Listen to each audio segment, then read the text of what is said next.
ओम शांति। बाबा good morning. आज बाबा के 16 जून 2023 के महावाक्य हैं। बाबा ने सार में कहा, मीठे बच्चे, साइलेंस के आधार पर तुम विश्व में एक धर्म एक राज्य की स्थापना करते हो। ये है साइलेंस का घमंड।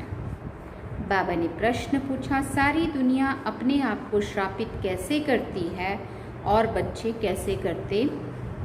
बाबा ने उत्तर में कहा, सारी दुनिया भगवान को सर्वव्यापी कहकर अपने को श्रापित करती है और बच्चे बाबा बाबा कहकर फिर यदि काम अग्नि से स्वयं को भस्म करते तो श्रापित हो जाते हैं। माया का थप्पड़ लग जाता है। बाबा कहते हैं, ये मीठी लाडली आत्माएं, अब सतो प्रधान बनो, भस्मासुर नहीं। ओम शांति। बच्चे जानते हैं कि हम अभी अंधियारे से रोशनी में जाते हैं। चंद्रमा की रोशनी ऐसी है जैसे सूक्ष्म वतन। सूर्य निकलता है तो उसकी गर्मी हो जाती है। चंद्रमा शीतलता देता है। अब ये लाइट तो इन आँखों के लिए है। आत्मा को भी आँखें हैं। आत्मा को बुद्धि की आँखें मिलती है। आत्मा जानती है बरोबर अभी हम बेहद के बाप को भी जानते हैं और इन आँखों से ब्रह्मा रथ जिसमें शिव बाबा प्रवेश करते हैं उनको भी जानते हैं। तुम बच्चों को पहचान हुई है। ये पहचान तब होती है जबकि सन्मुख मिला जाता है। नंदीगण भागीरथ भी कहते हैं। नंदीगण हमेशा बैल को दिखाते हैं, भागीरथ फिर मनुष्य को दिखाते हैं। एक शंकर का चित्र दिखाते हैं, समझते हैं उनसे गंगा आई। अब पानी की गंगा तो है नहीं। ये अभी तुम जान गए हो। अभी तुम ब्राह्मणों को सभी शास्त्रों आदि का ज्ञान है। सभी वेदों, ग्रंथों, उपनिषदों आदि का तुम सार समझाते हो। कई बच्चियां हैं जिन्होंने कभी कोई शास्त्र आदि पढ़ा और सुना ही नहीं है, परंतु सब वेदों शास्त्रों के सार को समझा रही हैं। अनपढ़ और ही पढ़े हुए से तीखे जाते हैं। अनपढ़े आगे पढ़े हुए भरी ढोएंगे। अभी बाबा ने कहा, नहीं तो अनपढ़े पढ़े के आगे भरी ढोते हैं। यहाँ ये वंडर है ना, कुछ नहीं पढ़े हुए सब वेद शास्त्र धर्मों भक्ति मार्ग के कर्म कांडों को जानते हैं। मनुष्य वानप्रस्थ अवस्था में ही गुरु करते हैं, फिर वो बैठकर उन्हों को शास्त्र आदि सुनाते हैं। वो समझते इनसे परमात्मा के पास जाने का रास्ता मिलता है। जैसे कोई पहाड़ी है, कहाँ से भी ऊपर चढ़कर जाना है, परंतु ऐसे तो है नहीं। तुम जो कुछ नहीं जानते थे, अभी सब कुछ जान गए हो। कुमारियों द्वारा ही परमपिता परमात्मा ने भीष्म पितामह आदि को ज्ञान बाण मरवाए हैं। दुनिया इन बातों को नहीं जानती है। जगत अम्बा सरस्वती कुमारी है ना, बड़े बड़े पंडित सरस्वती सरनेम रखवाते हैं। वास्तव में ज्ञान सागर से निकली हुई ज्ञान सरस्वती है मम्मा। बरोबर अभी कन्याओं में वो ताकत जास्ती आती है क्योंकि वो उल्टी सीढ़ी नहीं चढ़ी है। पुरुष जब शादी करता है तो स्त्री में मोह चला जाता है, फिर माँ बाप आदि सबसे मोह निकलकर स्त्री के मुरीद बन जाते हैं। फिर बच्चे पैदा होते हैं तो उनमें मोह चला जाता है। अभी तुम सबसे नष्टो मोहा बनते हो। अपने को आत्मा निश्चय करते हो। आत्मा का योग है बाप से। योग अर्थात याद। तुम्हारी बात ही निराली होती है। कन्याएं तो पवित्र होती है ना, वो तीर्थ आदि नहीं करती हैं क्योंकि वो है ही पवित्र। इसलिए देखो, वानप्रस्थ में 4 धाम की यात्रा करने जाते हैं। बच्चों को, कन्याओं को बचपन में नहीं बोला जाता कि जाओ 4 धाम की यात्रा करने। मनुष्य तीर्थों पर जाते हैं पाप काटने। समझते हैं गंगा पतित पावनी है, पतित पावन तो एक होना चाहिए ना। फिर बाबा ने कहा, गंगा पतित पावनी है तो फिर वहाँ क्यों जाते हैं? वहाँ देखने जाते हैं ना। कहते हैं तीर मारा फिर गंगा निकली, कुछ न कुछ गौमुख आदि बनाकर रखते हैं। तो बाप बैठ समझाते हैं। क्या समझाते हैं? कि बच्चे तुम आत्मा हो, अपने को आत्मा समझ मुझे याद करो। वो बाप भी है, सतगुरु भी है, मंदिरों में श्री कृष्ण के पांव दिखाते हैं। शिव बाबा को तो अपने पैर है नहीं, क्योंकि उनको शरीर ही नहीं है जो कोई चरणों की धूल बने। बाबा कहते हैं, बच्चे तुमको शिव बाबा के चरणों की धूल नहीं बनना है। मैं इन सब कलयुगी रस्म रिवाजों से तुम बच्चों को आकर छुड़ाता हूँ। मेरे चरण है नहीं, शिव को तो शरीर है नहीं, ये तो ब्रह्मा का तन है, इसलिए तुम शिव बाबा की पूजा नहीं कर सकते। इस भाग्यशाली रथ में शिव आया हुआ है। भक्ति मार्ग में शिवो अहम कहने वालों पर फूल आदि चढ़ाते हैं। ये है फिर बाबा ने कहा, ये है फिर फूल आदि चढ़ाते, ये सब हैं भक्ति मार्ग की रस्म रिवाज। अर्थ कुछ भी नहीं समझते हैं। कहते हैं स्त्रियों को लिंग की पूजा नहीं करनी चाहिए, परंतु वो कौन है ये भी नहीं समझते हैं। वास्तव में शिव कोई ऐसा लिंग रूप तो है नहीं, वो तो स्टार है, उनकी पूजा क्यों नहीं कर सकते।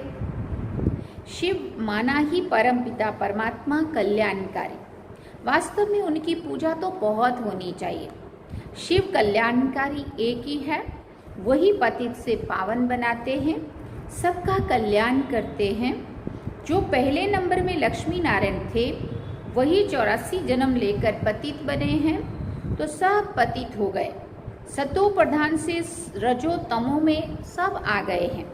सबका कल्याण करने वाला एक ही बाप ठहरा। इस समय मनुष्य सब पतित बने हैं।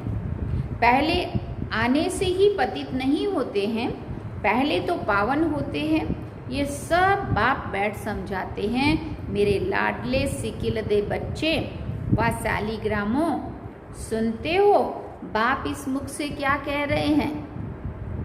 देखो बाबा का प्यार। मेरे मीठे सिकिल दे लाडले शालीग्रामों, सुनते हो बाबा इस मुख से क्या कह रहे हैं। और कोई तो कह ना सके, कोई भी सन्यासी आदि कह ना सके कि हम एवर पावन इस शरीर द्वारा तुम आत्माओं को शरीर द्वारा तुम आत्माओं से बोल रहा हूँ। बाप ही कह सकते हैं। कई बाबा बाबा कहकर फिर भी भस्मासुर बन जाते हैं। माया थप्पड़ लगा देती है तो अपने को भस्म कर देते हैं। काम अग्नि है ना, बाप आकर इस भस्मासुर पने से छुड़ाते हैं, समझाते हैं। मीठे मीठे बच्चे, तुम मेरी संतान हो, तुम ब्रह्मांड में रहते हो, वहाँ तुम अशरीरी हो, इसलिए कोई संकल्प विकल्प नहीं चलता है। फिर पार्ट में आते हो, ये भी ड्रामा बना हुआ है। अभी तुम्हारी प्रारब्ध खड़ी है, अभी तुम हो त्रिकालदर्शी। ये संस्कार तुम्हारे यहाँ ही प्राय लोप हो जाते हैं। ये ज्ञान वहाँ नहीं रहेगा। जब तक यहाँ हो तो ज्ञान है। समझो कोई यहाँ से संस्कार ले जाते हैं, वो फिर इमर्ज होते हैं, तो उसी अनुसार इस शक्ति सेना में आकर दाखिल हो सकते हैं। लड़ाई वालों का मिसाल है, उनमें थोड़ा बड़ा होने से ही मिलिट्री में दाखिल हो जाते, माना आत्मा में वो संस्कार रहता है। जैसे वो थोड़े बड़े होते हैं, उनको मन होता है नहीं मुझे तो इसमें ही भर्ती होना है ना, तो वो आत्मा पहले के जो संस्कार है ना वो लेके गई होती है। इसको कोई को यहाँ आना होगा तो संस्कार जो ले जाते हैं उस अनुसार अच्छे घर में जाकर जन्म लेते हैं। फिर ऐसे संस्कारों वाले छोटे बच्चे ही यहाँ आते हैं। फिर स्वर्ग में नया जन्म लेंगे तो यहाँ के संस्कार खत्म हो जाएंगे। फिर राजधानी के संस्कार आएंगे प्रारब्ध भोगने के लिए। ये संस्कार मर्ज हो जाते हैं। कई बच्चों का बहुत लव रहता है, वो तो आत्मा देखकर खुश होती है, परंतु ऑर्गन्स छोटे होने के कारण बोल नहीं सकते हैं। बड़ा होने से संस्कार इमर्ज होते जाएंगे। बाप कितनी बातें समझाते हैं ना। परमपिता परमात्मा है तो पिता से वर्षा जरूर मिलना चाहिए। वो है ही स्वर्ग का रचता, नरक का रचता नहीं कहेंगे। तुम बच्चे जानते हो हम बाबा से स्वर्ग का वर्षा ले रहे हैं। कल्प पहले भी लिया था, इस समय पर ही बेहद के बाप से बेहद सुख का वर्षा मिलता है। ये सिर्फ तुम कह सकते हो, ये है बिल्कुल नई बातें।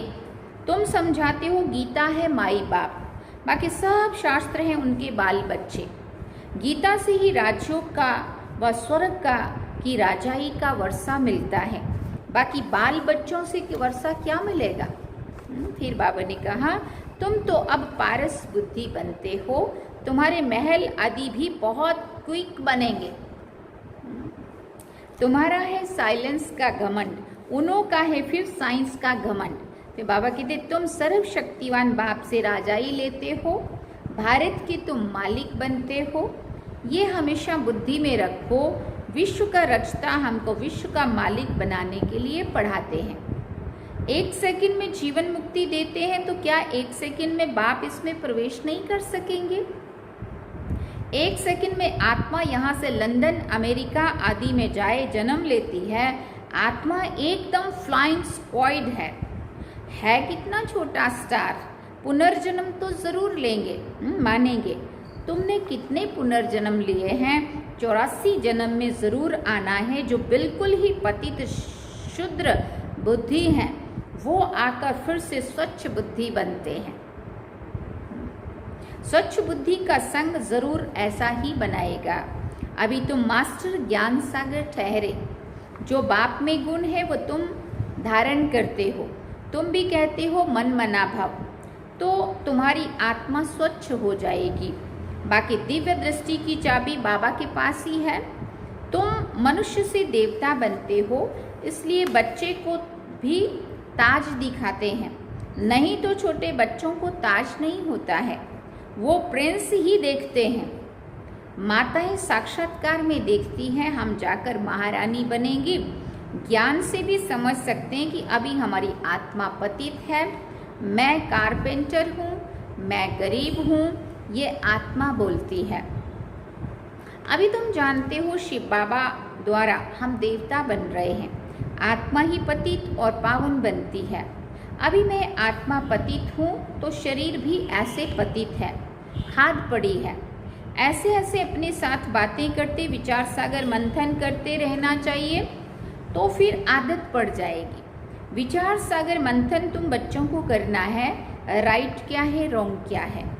अपने को आत्मा निश्चय करना है, मैं ब्राह्मण हूँ। शरीर द्वारा आत्मा को ही बुलाते हैं। शरीर को क्यों नहीं बुलाते हैं? खिलाते भी आत्मा को हैं। अच्छा, आत्मा कैसे खाएगी? ब्राह्मण के शरीर द्वारा खाएगी ना, वासना लेगी ना। स्त्री समझती है पति की आत्मा को बुलाया है। किसी को स्त्री में प्यार होता है, जब उनकी आत्मा को बुलाते हैं तो समझते हैं इनको क्या सौगात दें, क्योंकि वो पत्नी वाला मोह रहता है ना। फिर उनको अंगूठी व फुल्ली पहना देते हैं। है तो आत्मा शरीर, है तो आत्मा शरीर, तो शरीर तो नहीं आ सकता है ना। वास्तव में आत्मा कोई आती नहीं है, ये सब ड्रामा में नूंद है। ये भी एक खेल है। वो समझते फलाना आया हुआ है, मैं उनको खिलाता हूँ। बड़े आदमी को धूमधाम से खिलाते हैं, ये रस्म रिवाज है। फिर बाबा ने कहा, वास्तव में ब्राह्मणों को कोई नौकरी नहीं करनी है, परंतु आजकल पेट के लिए सब कुछ करते हैं। नहीं तो ब्राह्मण लोग अपने को बहुत ऊंच समझते हैं, परंतु वो है कुख वंशावली और तुम हो मुख वंशावली ब्राह्मण। तुम्हारी बहुत महिमा है। अब तुम समझ गए हो, हम सारे सृष्टि के आदि मध्य अंत की नॉलेज को जानते हैं। सिवाय एक बाप के और कोई को नॉलेजफुल नहीं कहेंगे। जिनको मनुष्य से देवता बनाते हैं, उनको भी गोद जरूर चाहिए, क्योंकि ये है माता पिता। बाप आकर तुमको इन द्वारा रचते हैं। ये बातें और कोई की समझ में बहुत मुश्किल से आती हैं। कितनी वंडरफुल बातें हैं। कहते हैं दिन प्रतिदिन तुमको बहुत गुहिया राज समझाता हूँ। अंत तक ये नॉलेज धारण करनी है। पिछाड़ी में जाकर कर्मातीत अवस्था होगी। 8 पास विद ऑनर होते हैं। मिलिट्री में मरते हैं तो उनको पूरा सम्मान देते हैं। ये सब पुरुषार्थ कर रहे हैं। कर्मातीत बनने की रेस है। कौन अच्छी रीति योग लगाते और रुद्रमाला में जाते हैं। मम्मा बाबा तो प्रसिद्ध हैं, और उसके बाद फिर हैं सभी नंबरवार। पास विद ऑनर्स को फुल मार्क्स मिलते हैं। फिर बाबा ने कहा वो सजा आदि कुछ नहीं खाते हैं। उन्हों का बहुत मान होता है। फिर बाबा ने कहा हमेशा 9 रत्न गाए जाते हैं, अष्ट रत्न नहीं। 4 की जोड़ी होती है, बाकी एक बीच में बाप है, इसलिए वो अष्ट रत्न। 4 की जोड़ी 8 हो गए और एक बाबा, 9 रत्न। वो लोग तो अर्थ को नहीं समझते हैं, जिसने जो राय दी वो बना देते हैं। जैनी लोग कितना हठयोग करते हैं, बाल आदि निकालते हैं, देखा है ना जैन लोग कैसे खींचते हैं बाल को। ये तो हिंसा हो गई ना, उस आत्मा को कितना कष्ट होता होगा। परंतु फिर कहा कि अगर ये रोएंगी, आंख से आंसू आएगा तो फिर ये तो हिंसा हो गई ना। वो सन्यास तो दुख देने वाला सन्यास है। पैर में जूते नहीं पहन रहे हैं, कहीं गर्मी लग रही है, पैर में कांटे पत्थर चुभ रहे हैं, है ना। कितना कष्ट शरीर को देने वाला, दुख देने वाला। तुमको तो कुछ भी नहीं करना पड़ता, तुमको तो टेम्पटेशन देकर तुमसे विकारों का संन्यास कराते हैं। ये नॉलेज भी तुम्हारे सिवाय और कोई में भी नहीं है। बरोबर 84 जन्मों का चक्र लगाया, अभी हम वापिस जाते हैं। जितना योग में रहेंगे तो पवित्र बन सकेंगे। याद में रहते और सर्विस करते रहें तो उनको जास्ती फल मिलेगा। मोस्ट विलव्ड बाप है, जिससे 21 जन्मों के लिए सुख का वर्षा मिलता है। अच्छा, मीठे मीठे सिकिल दे बच्चों प्रति माता पिता बाप दादा का याद प्यार और गुड मॉर्निंग। रूहानी बाप की रूहानी बच्चों को नमस्ते। हम रूहानी बच्चों की रूहानी माता पिता बाप दादा को दिल व जान सिकवा प्रेम से याद प्यार, गुड मॉर्निंग, नमस्ते, थैंक यू बाबा, शुक्रिया बाबा। धारणा के लिए मुख्य सार है। पहला पॉइंट, कर्मातीत बनने की रेस करनी है। अच्छा फल प्राप्त करने के लिए याद में रहकर सर्विस करनी है। दूसरा पॉइंट, स्वच्छ बुद्धि वालों का संग करके स्वच्छ बनना है। बाप के गुणों को स्वयं में धारण करना है। स्वयं को कभी भी श्रापित नहीं करना है। वरदान में बाबा ने कहा, इच्छा मात्रम अविद्या की स्थिति द्वारा मास्टर दाता बनने वाले ज्ञानी तू आत्मा भव। इच्छा मात्रम अविद्या की स्थिति द्वारा मास्टर दाता बनने वाले ज्ञानी तू आत्मा भव। जो ज्ञानी तू आत्मा अर्थात बुद्धिवान है, उन्हें बिना मांगे सब कुछ मिलता है। मांगने की कोई आवश्यकता नहीं रहती है। जब स्वतः सर्व प्राप्तियां हो जाती हैं तो मांगने का संकल्प भी नहीं उठ सकता। ऐसे बच्चे इच्छा मात्रम अविद्या बन जाते हैं। ऐसी ज्ञानी तो आत्मा मांगने वाले से दाता के बच्चे मास्टर दाता बन जाते हैं। मांगना पूरा हो जाता है, इतना बड़ा सम्मान मिल जाता है जो नाम मान शान की भी इच्छा नहीं रहती है। स्लोगन में बाबा ने कहा, अपने मन बुद्धि संस्कारों पर संपूर्ण राज्य करने वाले ही स्वराज्य अधिकारी हैं। अपने मन बुद्धि संस्कारों पर संपूर्ण राज्य करने वाले ही स्वराज्य अधिकारी हैं। अच्छा, ओम शांति। सार में बाबा ने कहा, मीठे बच्चे, साइलेंस के आधार पर तुम विश्व में एक धर्म एक राज्य की स्थापना करते हो। ये है साइलेंस का घमंड। तो ये थे आज के बाबा के महावाक्य जो हम सभी ने सुने। अब हम बाबा को याद करेंगे।